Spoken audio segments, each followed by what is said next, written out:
Bismillah. Assalamualaikum warahmatullahi wabarakatuh. Bismillahirrahmanirrahim. Alhamdulillahi rabbil alamin. Allahumma salli ala sayyidina Muhammad wa ala alihi wa sahbihi ajma'in, amma ba'du. Jamaah Masjid Baitur Rahman yang dirahmati Allah, alhamdulillah pada malam hari ini kita bisa melanjutkan pengajian kitab Bidayatul Hidayah. Kita awali dengan baca Ummul Quran kepada pengarang kitab ini. Ala hadhiniyah wa ala kulli ma nawasa salafun salih. Al-Fatihah. A'udzu billahi minasyaitonir rajim. Bismillahirrahmanirrahim. Alhamdulillahi rabbil alamin arrahmanir rahim maliki yaumiddin. Iyyaka na'budu wa iyyaka nasta'in. Ihdinas siratal mustaqim. Siratal ladzina an'amta 'alaihim ghairil maghdubi 'alaihim waladdallin. Amin. Alhamdulillahi rabbil alamin. Rabbi shrah li sadri wa yassir li amri wahlul 'uqdatam min lisani yafqahu qawli. Jamaah rahimakumullah, pada pertemuan pada malam hari ini kita akan membahas akhir dari bab bermacam-macam maksiat anggota badan, dan kemudian kita sambung dengan maksiatnya hati. Nanti kalau jamaah ada mungkin pertanyaan atau sesuatu yang bisa di-sharingkan, bisa disampaikan. Semoga memperkaya dan memperluas apa yang kita bahas.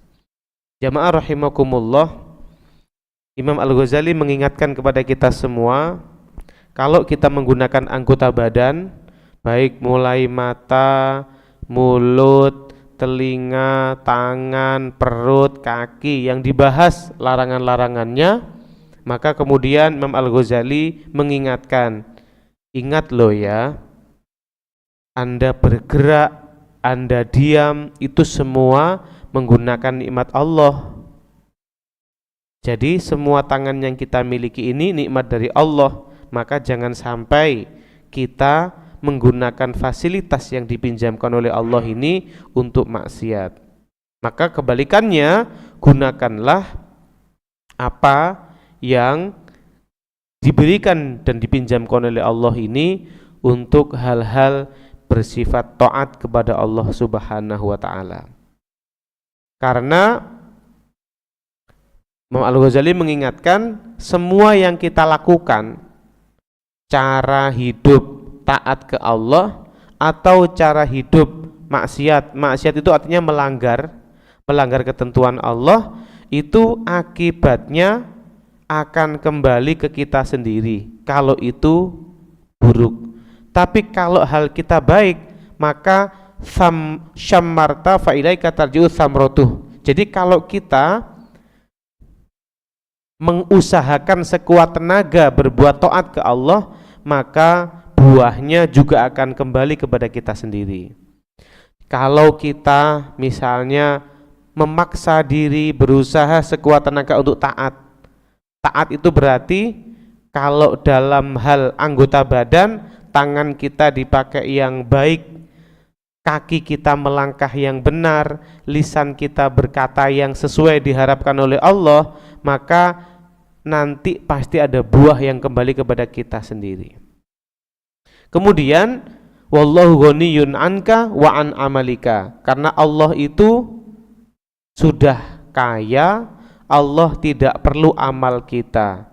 Jadi kita sregep ibadah enggak sregep, Allah tetap mulia. Jadi ketika kita taat, tidak boleh kita berpikir Allah beruntung, atau ketika banyak orang yang melanggar, ngerusak agama Allah, berarti Allah kasihan, tidak, enggak ngefek. Jadi apapun yang kita lakukan, kita semua akan ditukar dengan apa yang kita lakukan. Dan kemudian diingatkan pertemuan terakhir, wa iyyaka an taqula innallaha karimun rahimun yaghfiru dzunuba lil usati fa inna hadhihi kalimatu haqqin uridu biha batilun. Jadi jangan gampang mengatakan, kan Allah Maha Pengampun, kan Allah Maha Baik, Jadi kalau saya kadang-kadang keliru, kadang-kadang rodok ndablek, Allah kan Maha Pengampun, insya Allah lah diampuni lah. Niku benar. Kalimat Allah Maha Pengampun itu benar, kalimat Allah Maha Baik itu benar, tapi kita manfaatkan dengan keburukan namanya itu. Jadi tidak boleh mengatakan kalimat itu benar, tapi kadang-kadang ada orang Allah kan baik, jadi aku rodok salah-salah titik, insya Allah diampuni lah. Allah kan Maha Pengampun, itu jenenge menggunakan kebaikan Allah untuk kita manfaatkan, kita berbuat salah. Itu orang kayak gitu kata Imam Al-Ghazali termasuk kategori orang yang dungu dalam bahasa umum gitu ya. Karena kata Rasulullah sallallahu alaihi wasallam, al-kayyisu man dana nafsahu wa amila lima ba'dal maut, wal ahmak man adba'u nafsahu hawaha wa tamanna 'ala Allahi al-amani. Orang yang cerdas, jadi siapapun yang cerdas kata Rasulullah, orang yang memaksa dirinya menekan hawa nafsunya. Jadi orang yang cerdas itu adalah orang yang menekan keinginan-keinginannya untuk berbuat buruk, dan dia melakukan sesuatu yang itu hasilnya berkaitan dengan setelah mati. Jadi kalau kita termasuk orang cerdas itu adalah kalau orang yang bisa merendahkan atau menekan hawa nafsunya, nafsu mata, nafsu mulut, nafsu tangan, nafsu kaki, nafsu perut, nafsu kemaluan. Itu orang cerdas itu adalah yang mampu menekan. Jadi kalau panjenengan selama ini saged atau bisa menahan lisannya dari berkata yang tidak tepat, maka panjenengan termasuk orang yang cerdas. Tapi lek ngobrol saya di mana-mana, nggak penting itu diomongno, apalagi ngatakan yang buruk, sebenarnya kita nggak cerdas. Jadi wal ahmak, orang kebalikannya cerdas, man adba'u nafsahu hawau, orang yang kira-kira keinginan-keinginannya dituruti. Kita tuh kan pasti kepingin sing enak-enak, sing seneng-seneng, sing menguntungkan. Itu kok dituruti, mangan misalnya, di kono enak, itu kan namanya keinginan. Jadi keinginan kita kok diturutin terus menerus, sering diturutin, kita bukan orang cerdas. Itu perut, mulut, lisan. Mulut kita itu kemana-mana kepingin komen, kepingin nyinyir, gak lego rasanya gak diomongno gitu. Lah semakin kita nuruti untuk apapun diucapkan, sebenarnya bukan orang yang cerdas, karena tidak mampu menahan tadi. Nah, jadi orang yang kemudian nuruti hawa nafsu lalu kemudian berharap kepada Allah harapan-harapan yang baik, ya nggak mungkin. Kita kepingin dekat ke Allah, tapi 7 anggota yang kemarin dituruti wae, ya nggak iso. Niku. Kemudian wa'lam anna qaulaka hadza yudahi qaula man yuridu ayyasira faqihan fi ulumiddin min ghairi ayadrusa ilman. Jadi kalau kita kepingin dekat ke Allah, dicintai Allah tapi mengikuti hawa nafsu, sama dengan orang kepingin pinter tapi nggak mau belajar, sama dengan orang kaya tapi nggak mau kerja.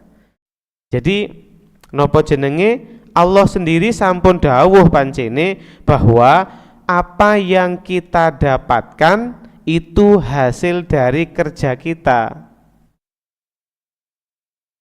Dan memang ada ayat yang lain, segala sesuatu dalam kekuasaan Allah. Tidak boleh kita mengatakan Allah kan maha kuasa, aku santai-santai ngene lek Allah ndadekno sugih ya iso. Aku gak tahu belajar ning masjid terus, lek Allah ngersakno ya iso ae cerdas.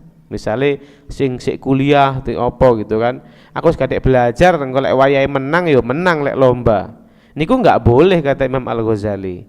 Niku sama dengan orang yang kepingin pinter tapi nggak gelem belajar. Nah, jadi kalimat-kalimat seperti itu adalah kalimat-kalimat yang meremehkan, yang nggak boleh. Maksudnya adalah kepingin dadi wong apik Gak boleh mengatakan lek Allah ngersakno aku dadi wong apik, insyaallah aku dadi wong apik. Lek aku saiki durung dadi wong apik, kalau sekarang saya belum jadi orang baik, ya memang Allah belum mentakdirkan aku jadi orang baik. Enggak boleh kalimat itu. Kalimatnya benar bahwa baik buruknya kehidupan kita berada dalam genggaman takdir Allah. Tapi kalau kita mengatakan aku santai ae, saiso-isoe nglakoni urip, awak dhewe durung iso. Saya belum bisa kok meninggalkan keburukan-keburukan itu. Ya seginilah saya. Tapi kapan-kapan kalau Allah mau, bisa aja Allah mengubah saya jadi langsung baik. Tidak boleh mengatakan itu. Jadi maksudnya adalah perumpamaan yang disampaikan Imam Al-Ghazali, lek wong kepingin pinter, termasuk orang orang yang tidak cerdas adalah kepingin pinter tapi nggak belajar, kepingin sugih tapi nggak kerja. Ini jenenge orang yang nggak cerdas. Jadi Imam Al-Ghazali mengulang-ulang beberapa analogi. Lek kepingin jadi orang apik dekat ke Allah, ya kudu berusaha, nggak boleh sapa jiringku lah, mboten, berusaha. Makanya menjaga lisan, menjaga mulut, tangan dan sebagainya ini nggak bisa kapan-kapan ae wis golek wayahe berubah ya berubah, mboten. Ada upaya untuk kita memperbaikinya. Kemudian Masya Allah jadi nggak boleh mengatakan itu. Fakadzalika yadhaku alaika arbabul basairi fid dini idza talabtal maghfirata bighairi sa'yin laha. Wallahu subhanahu wa ta'ala yaqulu wa allaysa lil insani illa ma sa'a wa yaqulu innama tujzauna ma kuntum ta'malun wa yaqulu innal abrara lafi na'im wa innal fujjara lafi jahim. Jadi gini, kalau kita sering angen-angen tapi gak gelem berusaha, kapan yo aku dadi wong apik? Muga-muga Gusti Allah Maha Kuwasa. Gusti Allah kan maha segalanya. Kalau Allah mau, aku akan disetel dadi wong apik. Nah, ngoten niku terus Imam Al-Ghazali, orang-orang yang bisa melihat hati niku guyu. Jadi ada di keyakinan kita ada orang-orang itu namanya mukasyafah. Mukasyafah niku saged kebuka, bisa melihat orang niku ada. Ya jangan jauh-jauh orang hebat lah. Kita aja tahu anak kita bohong kan, dengan pengetahuan sebisa kita itu loh. Kita tahu. Lek ngomongi gak patek jelas biasanya rada mbujui. Lek ngomongi ngene biasanya wedi. Kita aja tahu. Lah orang-orang yang ahlul basair di sini, arbabul basair, yang pandangan hati dan matanya itu tahu, itu guyu. Lek kalau lihat orang yang kepingin kepingin dapat ampunan Allah tapi gak gelem berusaha niku guyu dan ngerti. Jadi yai pandungane yai kula kepingin dados tiang sae, beliau guyu tok aja nih, mas ngomong apa ngudabrus tok, gayae tok kepingin dadi wong apik, asline lho gak mek abang-abang lambe. Lah itu tahu sebenarnya, cuman orang-orang seperti itu tuh nggak suka menyebarkan, malah sedih loh. Jadi napa jenenge para ulama niku ada yang saged ngambu ambune keburukan orang. Ngeten. Jadi niki wong lisannya misalnya kakean bujui, lisannya kakean ngilokno wong. Itu ada ulama yang kalau diajak ngobrol disowani ngono mambu basin. Basin ambune mulute orang ini kok basin ya. Itu ada yang tahu. Cuman ulama ngeten iki enggak kesenengen. Dungo ya Allah, ojo aku sampai isok nguten. Ya Allah, jangan, saya enggak kepingin bisa begitu. Kalau kita kan tambah seneng. Kon tak kandhani ya. Wong sing iko iku akeh dosane mulutnya. Sing iko akeh dosa mata. Sing iko akeh dosa weteng. Ngono kalau kita atinya durung resik, malah seneng iso ndelok eleke wong. Lek ulama enggak seneng tambahan, ya Allah, jangan diberi saya kemampuan bisa gitu ya Allah. Jadi banyak orang-orang alim yang tahu keburukan kita, baik itu buruk mulut, buruk mata, itu ambune bedo-bedo, ngoten lho. Tiang keburukannya perut, keburukannya tangan, keburukannya kaki, kemaluan, kemudian mata itu baunya beda-beda. Dan apa namanya? Ada yang tahu. Nah, tapi jenengan nggak usah wedi. Lek memang panjenengan kepingin dadi wong apik, ngoten lho. Nggak usah ngeten. Waduh ya opo kok ulama iki, kiai iki lek ngerti keelekanku. Lek kiai sing apik, keelekan kita nggak akan diceritakan ke orang lain, ngoten lho. Tenang mawon. Jadi kalau jenengan ketemu dengan ulama yang kira-kira menurut panjenengan ulama itu bisa melihat keburukan kita, jenengan ya tetap tenang. Lek jenengan panjenengan niat kepingin memperbaiki diri. Lek panjenengan sik kepingin ndableke rada suwi, ya aja. Kan ngoten. Tapi kita memang ya Allah, kula mboten saged, kula kepingin memperbaiki diri. Lah, ulama yang tahu itu enggak akan nyebarkan ke orang. Niku cirine ulama. Lek nyebarkan ke orang bukan ulama. Ada orang yang tahu tapi malah disebarkan. Emang bukan ulama beliau. Bukan orang yang dekat ke Allah. Lek dekat ke Allah malah enggak diceritakno. Yo ngerti ngoten ae lho. Yang ngerti hanya kita dan beliau, tapi enggak bakal diceritakan, ngoten. Jadi gitu. Tapi kalau ada juga beberapa ulama itu yang kadang mengucapkan di hadapan sesama tamu misalnya gitu ya. Ulama itu mengatakan nggak secara langsung tapi menasehati kita yang kira-kira nasihatnya itu berkaitan dengan keburukan. Ngoten. Jadi ada ulama didatengin, Mbah Yai, kulo nyuwun doa, saya minta doa mudah-mudahan rezeki saya halal, rezeki saya banyak. Beliau ngomong, tamu lain juga dengar gitu kan, barang masjid balekno, misalnya ngoten. Lah, seolah-olah satu sisi mempermalukan kita, tapi sebenarnya mungkin kita perlu dijewer, ngoten loh. Mungkin level kita itu levelnya perlu dijewer sehingga dek keroso.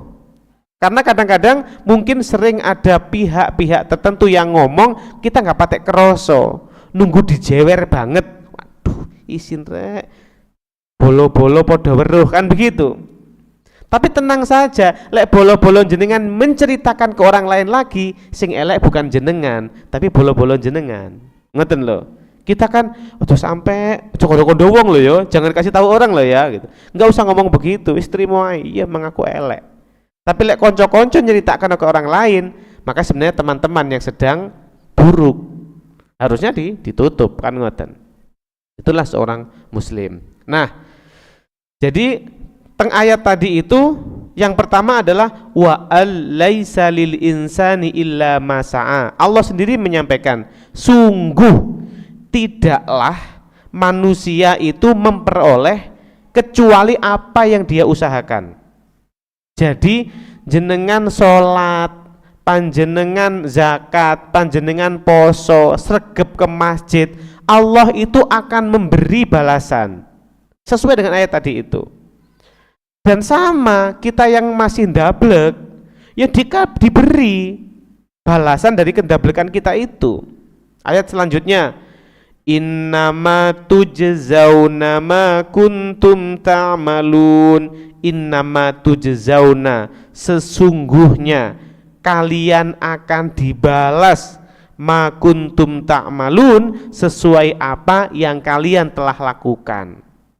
Adil Allah niku. Makanya kan Imam Al-Ghazali nggak boleh mengatakan wis kalau Allah mau saya dadekno sugih ya iso, nggak bisa mengatakan begitu karena ayatnya mengatakan sampeyan pasti dibales sesuai dengan apa yang sampeyan lakukan.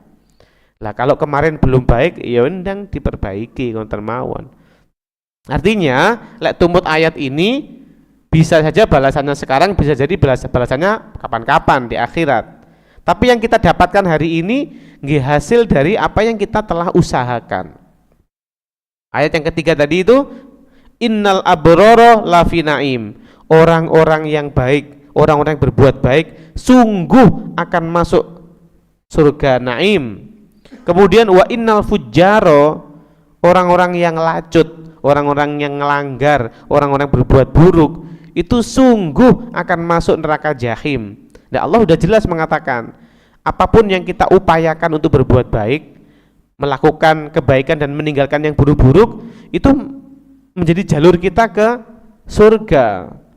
Dan apapun keburukan membawa jalur kita ke neraka. Qurannya memang bilang begitu.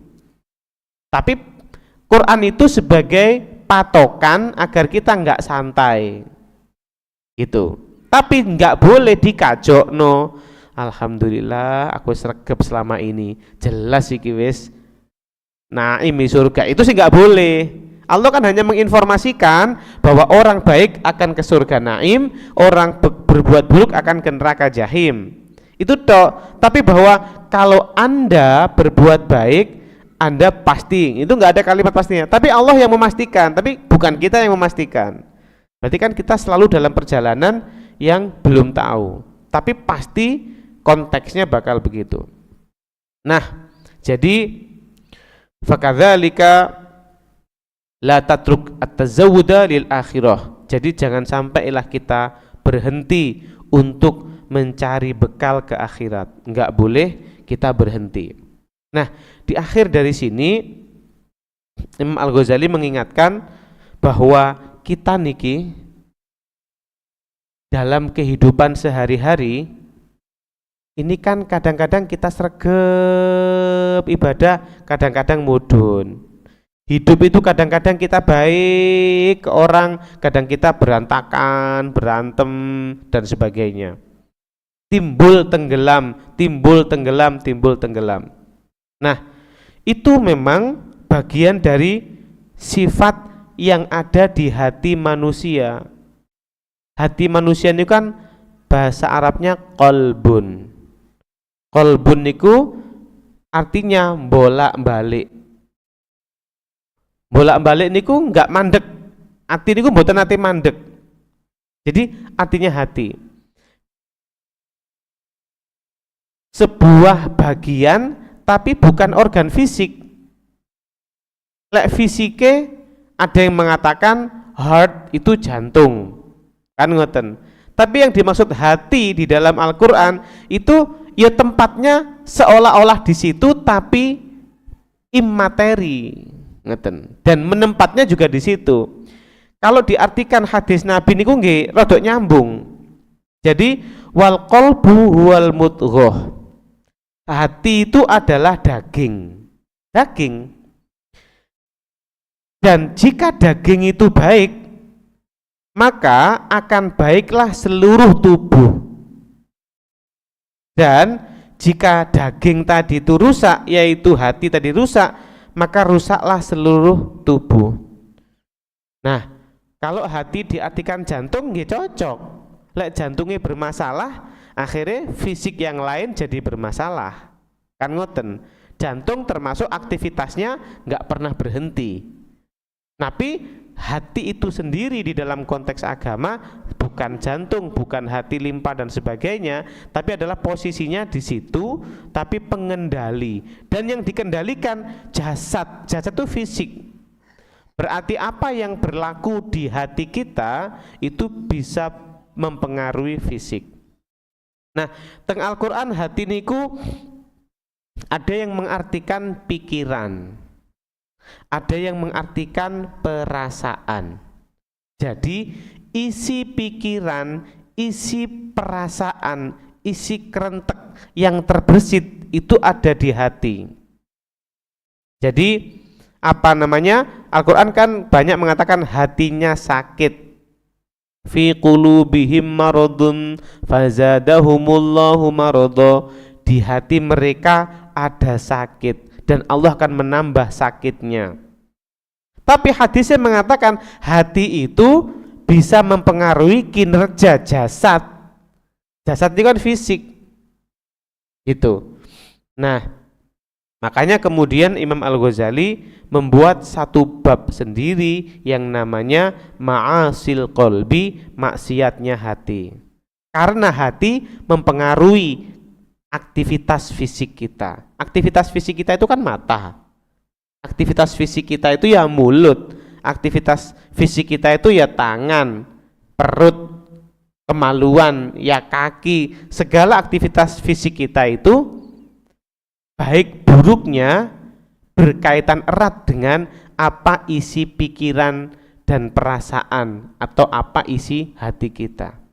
Lek atine elek, biasanya nanti physically jasad bahasanya akan terpengaruh. Tapi lek wong atine apik, secara kalau di prosentase sering atine apik, itu biasanya physically-nya lebih sering jasadnya itu sehat. Ngaten.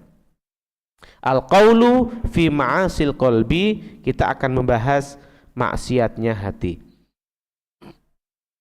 I'lam anna sifatil madhmumata fil qalbi katsirah wa tariqu tathhiril qalbi min radha'iliha tawilun wa sabilul ilaji fiha ghamidun.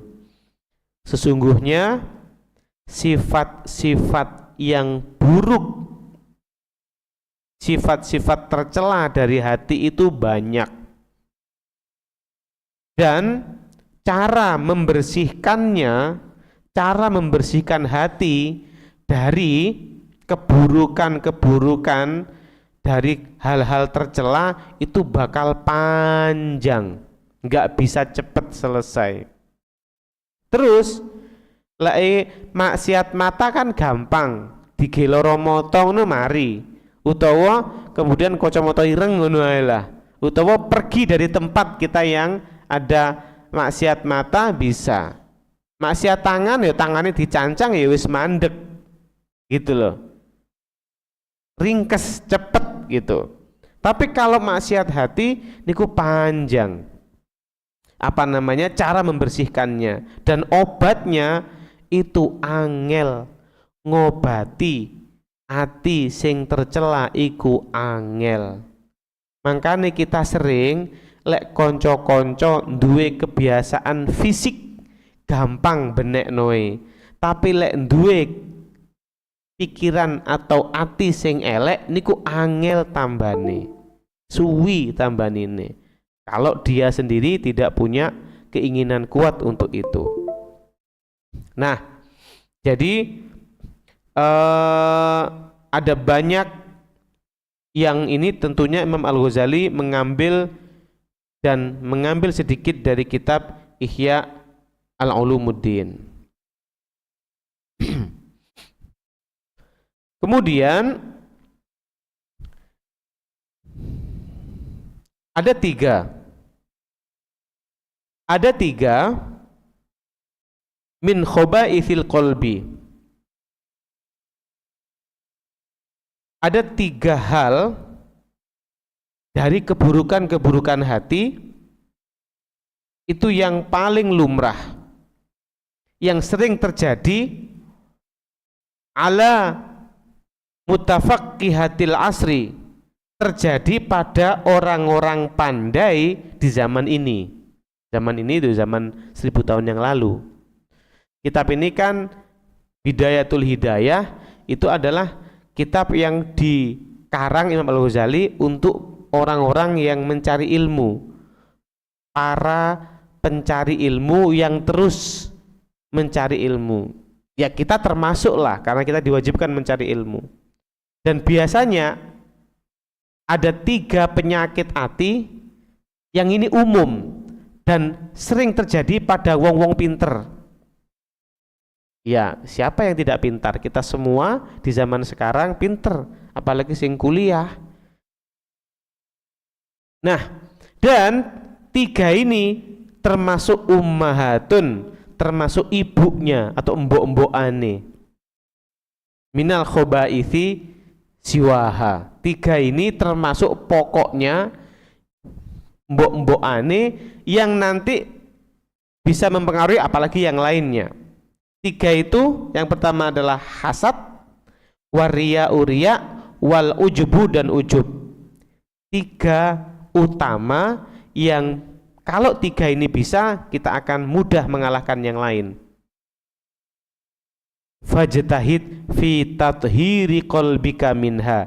Berusahalah sekuat tenaga untuk membersihkan hati dari 3 hal ini. Kudu teman-teman berusaha, jangan sampai tiga ini nempel di hati kita. Fa in qadarta 'alaiha fata'lamu kaifiyatal hadri min baqiyatiha min rub'il muhlikat. Kalau kita bisa tiga ini, insya Allah sing liyane isok dilewati. Isi hati yang lain itu bisa dilewati. Tapi kalau tiga ini belum, itu agak berat. Terus wala tazunanna annaka taslamu biniyatin solihatin fi ta'allumil ilmi wa fi qalbika syai'un minal hasadi war riya'i wal ujubi. Ada orang yang berkata begini, wes yang penting niatku apik, aku ngaji, aku golek ilmu, niat krono Allah. Katanya jangan menyangka punya niat baik saja sudah cukup dalam menjalani, mencari ilmu atau menjalani kehidupan. Punya niat baik saja enggak cukup kalau di dalam hati kita masih ada percikan hasud, riya dan ujub. Faqad qala sallallahu alaihi wasallam, Rasulullah di dalam sebuah hadis terhubung dengan tiga ini tadi, salasun muhlikatun syuhun muta'un wa hawa mutaba'un wa i'jabul mar'i binafsihi. Ada tiga hal terus hadis Nabi yang bisa ngerusak. Tiga hal ini bisa ngerusak kalau ada dalam diri kita. Yang pertama adalah syuhun muta'un, kumet utawa medit utawa pelit yang dituruti. Kabeh wong itu kepingin barangnya dicekel, ojo sampai amber ke orang lain. Itu kebanyakan orang. Tapi kok wong nuruti kumet, nuruti kikir, nuruti pelit, ini akan jadi kerusakan bagi dirinya. Ya, kikir yang pertama, kikir yang diturutin. Yang kedua adalah hawa mutabaun, hawa nafsu, keinginan-keinginan yang selalu dituruti, itu juga akan ngerusak.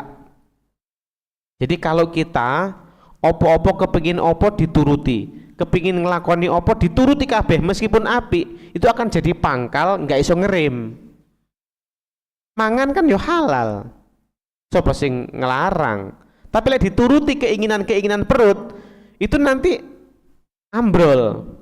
Itu namanya, ini nggak mengatakan hawa nafsu buruk, itu enggak. Keinginan-keinginan kalau dituruti itu akan jadi kerusakan bagi kita. Dan yang ketiga adalah wong sing gawok nyang awake dhewe. Tiga niku termasuk pelit yang dipertahankan, keinginan-keinginan yang selalu dituruti, dan yang ketiga adalah kagum pada diri sendiri. Itu penyakit yang akan merusak diri kita. Tiga hal. Makanya yang medit, nanti ada penjelasan yang medit itu seperti apa. Nah tadi kan Imam Al-Ghazali menerangkannya tiga hal: hasud, riya, dan ujub. Teng hadis niki sing paling jelas diucapkan sing ujub, sing terakhir, mengagumi diri sendiri.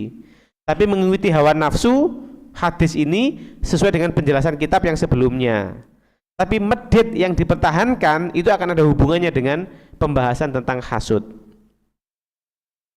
Ammal hasadu fahuwa mutasya'ibun minasyuhi fa innal bakhila huwa alladhi yabkhulu bima fi yadihi ala ghairihi wasyahihu huwa alladhi yabkhulu bi ni'matillah wa hiya fi khazaini qudrati la fi khazainihi ala ibadillahi ta'ala fasyuhuhu a'zamu. Nah, jadi hasud niku termasuk cabangi medit. Jadi hasud itu termasuk bagian dari kikir atau pelit. Ngeten. antara di dalam Islam itu ada bakhil, ada syahih. Ada orang bakhil, ada orang syahih. Bakhil niku pelit. Sing syahih itu pelit yang parah, ngeten. Ada bedanya. Contoh ngeten. Wong bakhil niku ngeten. Bakhil itu adalah orang yang tidak bisa membagikan nikmat Allah yang ada dalam genggamannya. Kita punya uang kan dalam genggaman kita. Kita punya makanan dalam genggaman kita. Kita nggak mau berbagi, eman banget. Niku termasuk bakhil. Termasuk bakhil. Lah, hasud, dengki atau iri itu termasuk cabangnya syahih, wow, termasuk cabangnya kikir yang selain bakhil. Kikir yang selain bakhil niku adalah orang yang tidak mau terjadi nikmat Allah itu nyiprat ke orang lain yang mana nikmat itu tidak ada dalam genggamannya. Contohnya ngeten, panjenengan di sekitar kita ada tetangga, ada orang begini, mugo-mugo tonggoku gak menang. Kan kemenangan tidak di bawah genggaman kita kan? Tapi kita nggak ingin hamba Allah mendapat nikmat Allah nih loh. Jenenge kita kikir banget. Ngoten loh. Jadi kalau karuane bakhil niku termasuk biasa. Moh gak tak kei tonggoku, aku nggak bakal ngemei. Aku nggak akan memberi orang-orang, itu bakhil. Memberinya adalah apa yang ada di genggaman kita. Tapi kalau ada orang, ya kan, ada orang duwe acara, mujarno ya muga-muga udan, buyar acarai, itu jenenge bakhil. Kita nggak kepingin nikmat Allah terang, nikmat Allah rame sing teko, nggak kepingin terjadi pada hamba Allah. Padahal yang namanya hujan dan keramaian tadi tidak ada dalam genggaman kita. Ini kan orang yang parah namanya. Ini jenenge hasud. Hasud itu sama dengan bakhil maksimal. Bakhil sih biasa, nggak rela barang yang dalam genggamannya nyiprat ke orang. Ini ndak. Pokoknya kewabeh nikmat Allah aja sampai nyiprat yang wong iku. Itu jenenge ndukure bakhil. Ini termasuk 3 hal yang tadi merusak kata Rasulullah. Ndukure bakhil, yaitu wong bukan genggamannya loh, nggak kepingin koncone oleh. Podo mbek ngene, sampean lek iso ojo memberi orang itu. Di kantor itu loh sama. Kadang-kadang kita merekayasa gimana caranya boleh awak dewe enggak oleh kesempatan baik. Kita dengan cara kemudian kita enggak punya kuasa, kita bukan atasannya. Kita bukan pemilik atau bos perusahaan, tapi kita berusaha gimana caranya teman kita nggak mendapatkan nikmat Allah.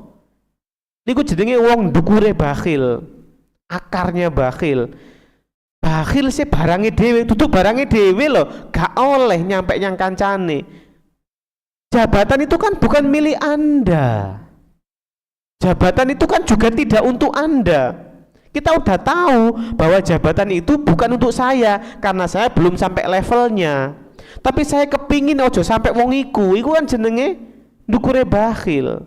Wong sampai duduk sopo-sopo itu juga bukan milik Anda. Kenapa Anda nggak boleh? Nikmat Allah ini bukan milik kita, tapi kita kok nggak kepingin hamba Allah oleh nikmat itu.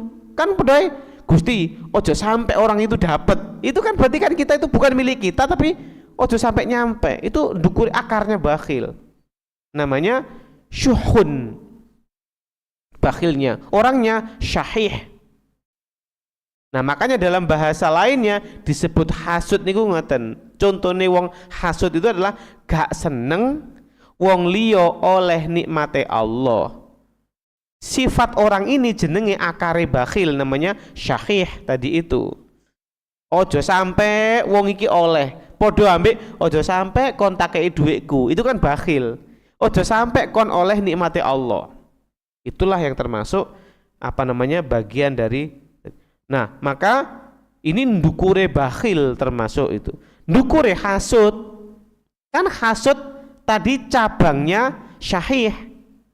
Itu luwih parah niki.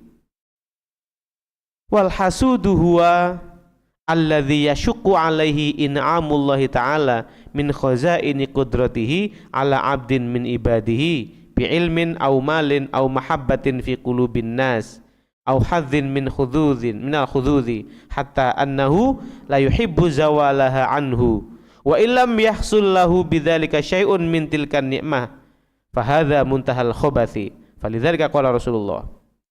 Nah, ciri-cirine orang itu hasud. Kalau kita punya ciri ini, berarti kita termasuk orang yang hasud. Yaitu orang sing gak seneng, sing sedih, sing soro ketika ada nikmat Allah, yang itu nikmat Allah itu yang milik Allah kok jatuh turun kepada hamba Allah. Wong ku merasa masyakot itu abot. Ya Allah, kok iso sih wong iku oleh ngono.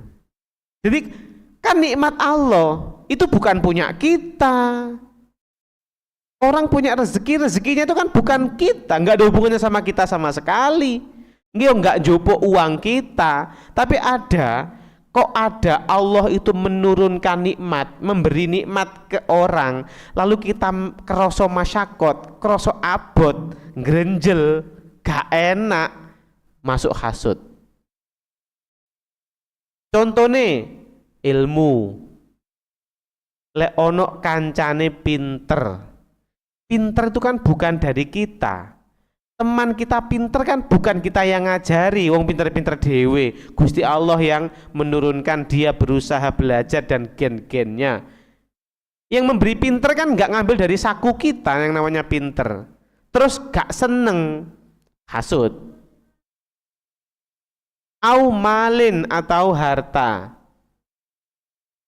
tonggo konco bisnisnya cek lancare, cek enake dal bisnisnya, bolak-balik ono berita postingane iku lho, sukses terus, banyak sukses. Dia itu kan nggak ngambil sama sekali dari pekerjaan kita, wong beda bidang, beda rumah, beda kota, tapi kok kita melok masyakot ngrenjel, kok iso sih, masuk hasud punan iku. Lah kan atine wis melok rusak wisan. Karena atine rusak, mencucu kan akhirnya, mulutnya mencucu, redek, gak enak mangan. Lah, jasad niku langsung terpengaruh. Nyata apa yang dikatakan oleh Rasulullah, jasad langsung terpengaruh. Lek wong duwe hasud niku, jasad langsung terpengaruh. Lek duwe ati elek, fisiknya itu langsung terpengaruh. Nah, jadi ono konco duwe mal, harta yo dari Allah, nggak ngambil sama sekali harta kita, gak kalong belas harta kita, kok kita ngrenjel nggak suka, maka masuk hasud. Au mahabbatin fi qulubin nas, wong iku disenengi wong liya. Kan ono wong di kampung iki lho, kabeh padha seneng yang wong iku, disenengi wong akeh lah. Lek di konteks media sosial itu akeh followernya. Kok wong sering dikunjungi, sering apa? Pokoknya wong iku teko kabeh padha ngruduk ngoten. Apa sih? Apa sih senengi teko wong iku? Lah apa? Wong iku disenengi juga nggak ngambil jatah kita. Wong dhek oleh-oleh dhewe disenengi wong. Bukan hasil dari kita endorse, bukan hasil dari kita terangkan bahwa kita disukai orang itu, ndak. Tapi kita nggak seneng, hasud masuk. Atau aspek-aspek yang lain. Sampai ciri orang hasud itu adalah kita rodok seneng lek nikmat iku mau ucul ono senengi lah pokoknya yo apa maneh sampai mengkapokkan kuwi lho luwih nemen mek seneng tok ae lho seneng tok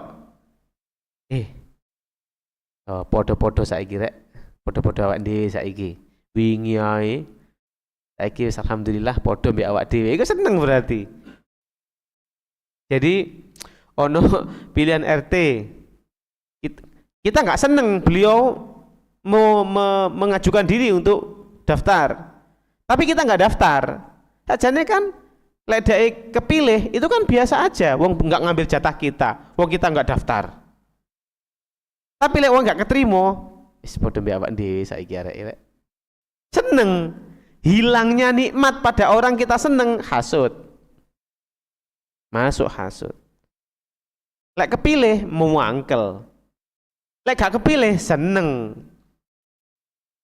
jadi atine akan berubah itu nah jadi fahadha muntahal khobathi kayak gini ini termasuk puncak keburukan busuk wong atine ini kan bosok ya hati-hatinya loh hatinya busuk orang kayak gini ini nggak fresh nggak apa ya nggak free nggak bebas ngoten loh nggak ada freedom di hatinya terbelenggu oleh banyak hal ketemu konco SD duwe akeh mangkel ketemu konco SMP pinter mangkel ketemu konco SMA punya anak buah akeh mangkel jadi harta ilmu disukai orang banyak itu akan selalu ketemu biasanya kita itu nggak sukanya tapi lek koncone awak dewe lalu kemudian dielekno wong liya alias wis gak disenengi alias dijauhi berarti kita hasud termasuk kalau ada penceramah salah lalu penceramah itu kemudian dijauhi oleh masyarakat dan dibully jenengan kok lego hasud jenengan kok iso ngoten niku termasuk hasud berarti jenengan lego hilangnya nikmat dari seseorang ya rasa nokon saiki kono sing seneng wis wingi dieluk-elukan saiki wis gak ono wis mari ngene delokane gak payu iki sing loro ati itu duduk yang sana kita sendiri yang parah ngoten lho cek ae sing 2 minggu yang lalu atine lego ada kasut berarti ngoten ae wis istighfar niku temenan abot memang hati niku abot napa jenenge nggak gampang berarti kan ketika terkenal diundang sopo kok iso diundang loh wong ngono kok diundang itu jelas gak seneng kan berarti wong undangan kan dudu duit sampean sing undang ya kota lain kok iso diundang wong ngono ae lho kok diundang berarti jenengan gak seneng ono nikmate Allah turun nyampe ke hamba Allah terus lek nikmate iku ilang atau ada ciri-ciri mau dicabut seneng atine hasud berarti niku ngoten niku ati niku nggih monggo Bapak nggih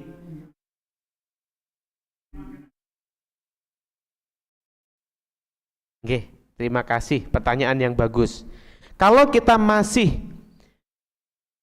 punya hasud alias nggak suka ada nikmat Allah nyampe ke orang atau kita seneng kalau nikmat itu kecabut itu sebenarnya kita tergoda oleh setan atau memang dari hati itu sendiri kan ngeten nggih pertanyaannya diterangkan hati niku memang sifatnya bolak-balik dia itu fluktuatif di hati manusia ada potensi buruk ada potensi baik memang Allah itu di dalam hati sudah menancapkan keinginan berbuat buruk keinginan berbuat baik dua-duanya ada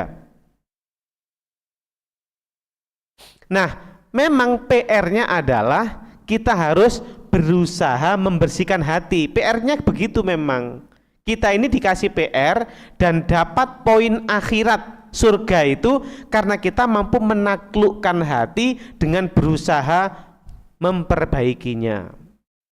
Nah, niku satu sisi tugas kita. Dalam konteks lain memang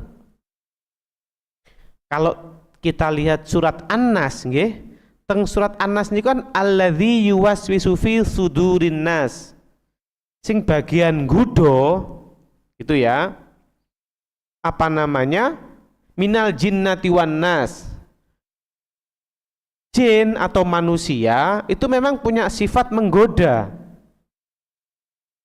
punya sifat membuat was-was. Sebenarnya kita sendiri pun sudah punya potensi itu. Dan lalu kemudian sebuah personifikasi, sebuah istilah untuk keadaan-keadaan buruk lalu disebut dengan setan. Bisa jadi yang namanya istilah setan itu ya untuk manusia, ya untuk jin. Setan itu sendiri adalah istilah, bukan barangnya. Ketika ada jin yang itu jahat, dia masuk kategori level setan. Ketika manusia itu sering berbuat buruk, dia masuk di level setan. Lah, jadi setan itu adalah sebuah keadaan yang terbentuk. Jadi ketika kita masuk situ, kita masuk level setan. Ketika tidak, ya tidak. Tapi ada istilah memang digudo setan dalam bahasan-bahasan kita, dalam bahasa ulama juga begitu. Digoda setan itu maksudnya bisa jadi memang ada keadaan-keadaan yang membuat kita ketarik ke sifat-sifat setan. Dan bisa, tapi setan itu sendiri adalah sebuah istilah personifikasi, bukan barangnya. Misalnya ngeten, krisis moneter itu kita sebut setan, tapi krisis moneter itu gono barangi, tapi keadaan gak duwe-duwe itu jenenge krisis, ngeten loh. Lah keadaan kita buruk banget itu berarti kita masuk setan. Nah, namanya krisis itu bisa menyedot orang untuk jatuh ke sana. Namanya setan bisa membuat orang terjatuh kepada keadaan itu. Nah, setan itu ada, bisa jadi setan itu ada pada teman-teman kita yang tidak baik. Kalau kita dekat sama beliau, lalu kita terpengaruh oleh setan itu. Nah, jadi kita selalu setiap hari berada dalam pengaruh setan, yaitu pengaruh keadaan-keadaan buruk yang melingkupi hidup kita. Bisa setan itu berada dalam teman, dalam keadaan, di keluarga kita. Anggaplah sebuah keadaan-keadaan buruk, bisa jadi kita katut, itu kan digudo setan jenenge kan. Kita yang jane kepingin lurus, lalu kemudian ketarik untuk ikut juga berbuat buruk. Jadi bisa dikatakan dua-duanya. Satu sisi memang hati kita itu punya potensi buruk. Nah, satu sisi ada keadaan di sekitar kita atau mungkin energi negatif bahasa lainnya yang membuat kita katut berada di frekuensi negatif juga. Itu kan berarti kan kegodo setan atau ketarik oleh energi negatifnya keadaan-keadaan buruk yang namanya setan. Nah, ada orang sing gampang kegodo setan, ada orang yang kuat. Nah, wong sing gampang kegodo setan itu biasanya sing hatinya jelek. Yang hatinya bersih itu agak susah digoda setan. Nah, makanya tadi kan Imam Al-Ghazali teng awal ngobatine abot. Jadi mamang misteri setan, kathah penjelasan tentang setan. Jadi kita napa jenenge teng sebuah buku niki. Enten buku unik. Buku niku ngeten. Setan iku protes. Teng cerita buku itu. Menungso iku njuk enake tok. Manusia itu minta enaknya aja. Kalau dia bersalah, dia mengaku digoda setan. Aku jadi kambing hitam, kata si setan. Padahal dia itu memang secara pribadi sudah punya potensi ke sana. Begitu dia berbuat buruk, itu kan sudah dari rawatan yang dia jalani berbuat buruk, sehingga dia refleks sering berbuat buruk. Lalu aku disalahno. Ada setan tuh sempat ada dialog sing mangkel ngono digawe kambing hitam wae. Sakjane iku dudu aku sing nggodho, dhek dhewe pancen wis elek. Engko lek wis kadung elek ngakune digodho aku. Padahal dia sendiri memang udah buruk. Nah, jadi memang ada penjelasan setan itu hudo menungso, tapi juga ada penjelasan dalam diri manusia ada potensi buruk. Maka lebih sering mana kita merawatnya, berusaha berjihad merawat kebaikan-kebaikan atau menuruti hawa nafsu. Lek sering menuruti hawa nafsu, nggak usah ditarik setan, kita udah masuk daftar ke dalam golongannya. Ngeten nggih. Nggih, monggo Bapak.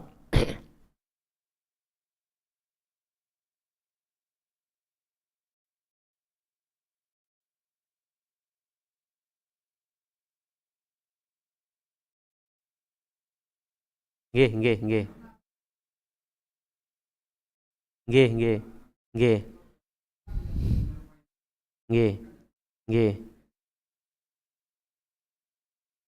Nggih, nggih, nggih, nggih. Terima kasih ya Allah, luar biasa.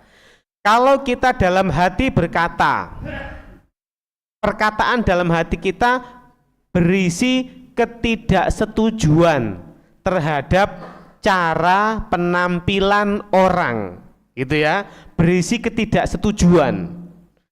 Apakah termasuk hasud atau tidak? Kan ngoten nggih. Tadi kembali ke definisi hasud. Hasud itu adalah kalau kita medit gak rela ono nikmate Allah nyampe di orang itu, atau seneng ketika nikmat itu diambil atau hilang. Maka ketika kita menyatakan tidak setuju atau tidak suka dengan cara orang berbicara, tidak setuju dengan cara orang menggunakan busana atau rambut gondrong, itu tidak masuk hasud. Nah, tidak setuju dalam kehidupan kita itu hampir pasti terjadi. Hampir pasti. Kita itu nggak mungkin setuju segala hal di hidup kita. Karena kita ini kan karakternya beda, budayanya beda, pasti beda. Kalau kita ikut ayat yang tidak disampaikan oleh Al-Quran, a'udzubillahi minasyaitonirrajim. Ya ayyuhan nasu inna khalaqnakum min dzakarin aw untha wa ja'alnakum syu'uban wa qabaila lita'arafu innallaha alimun khabir. Niku teng ayat ini ngeten. Menungso, aku nyiptakno menungso iki ya ana lanang ana wedok, ana suku-suku ana bangsa-bangsa. Ono wong iku senengane kelambi adem soalnya ndek kutub, ono wong senengane mbloder soalnya daerah panas. Konteksnya li ta'arofu, agar kalian saling mempelajari perbedaan-perbedaan. Inna akramakum indallahi atqakum. Sing paling mulia yang paling menjaga ketentuan-ketentuan Allah. Nah, tugas kita ketika bedo nggak cocok sama wong sik ngono yo, ono ya wong seneng ngono yo. Jadi kita jadikan sebagai ta'aruf untuk upaya mengenal perbedaan manusia. Nah, kita akan semakin salah kalau begitu aja nggak apa-apa. Tapi lek salah ngene, lek ditambahi maido, itu baru salah. Ngeten loh. Tapi kalau nggak cocok dok, nggak apa-apa. Aku nggak seneng. Lek aku dewe nggak bakal koyok gitu. Itu berarti kan kita hanya mengambil posisi, silahkan beliau begitu, saya nggak akan ambil posisi itu. Tapi lek ditambahi, ngono kan? Nyo opo sih? Gak paham aku wong iki. Kok iso lho? Kudune kan gak ngono. Iki wis mulai menilai. Apa tek ngerti agama? Ini mulai wis mulai masuk ke aspek yang lain nanti. Tapi lek nggak setuju aja nggak apa-apa. Nggak setuju aja nggak apa-apa. Tapi lek mulai gak kena lho, gak kena, iku melok ngilokno kan, maksiat mulut, ngoten lho. Terus ya apa dong? Ya memang hidup ini nggak bisa kita harapkan persis seperti imajinasi kita. Memang setiap kehidupan yang kita hadapi itu adalah sarana jebakan-jebakan untuk kita ambil poin pahala atau jebakan-jebakan kita terjerembab ke keburukan. Jadi memang semuanya itu jebakan-jebakan ujian nih. Apa ya ngono kan? Untuk melatih sabar, melatih menahan dan sebagainya. Terima kasih. Mudah-mudahan di satu bab yang utama tadi yang namanya hasud, kita usahakan rela nikmat Allah nyampe ke siapapun. Baba Gusti Allah iku nikmate Gusti Allah nyampe yang sopo-sopo gak ngurus, aku seneng-seneng wae. Lek ono ilang minimal gak ngurus, aku gak komen, ngoten minimal gitu, aja sampai ono senenge lah gitu kan, minimal begitu. Tapi lek iso ya sedih pisan, ya Allah aja sampai boloku apa jenenge nggak ada masalah Gusti. Niku kudune ngoten niku apa jenenge aspek yang lain lah, namanya peduli, mendoakan niku sifat-sifat hati yang lainnya. A'udzu billahi minasyaitonir rajim. Bismillahirrahmanirrahim. Alhamdulillahirabbil alamin. Allahumma shalli ala sayyidina Muhammad wa ala alihi washabihi wasallim. Rabbana ighfir lana wa li ikhwanina alladhina sabaquna bil iman wa la taj'al fi qulubina ghillan lil ladzina amanu. Rabbana innaka ra'ufur rahim. Rabbana atina fid dunya hasanah wa fil akhirati hasanatan wa qina adzaban nar. Wa sallallahu ala sayyidina Muhammad wa ala alihi wa sahbihi wasallam. Walhamdulillahi rabbil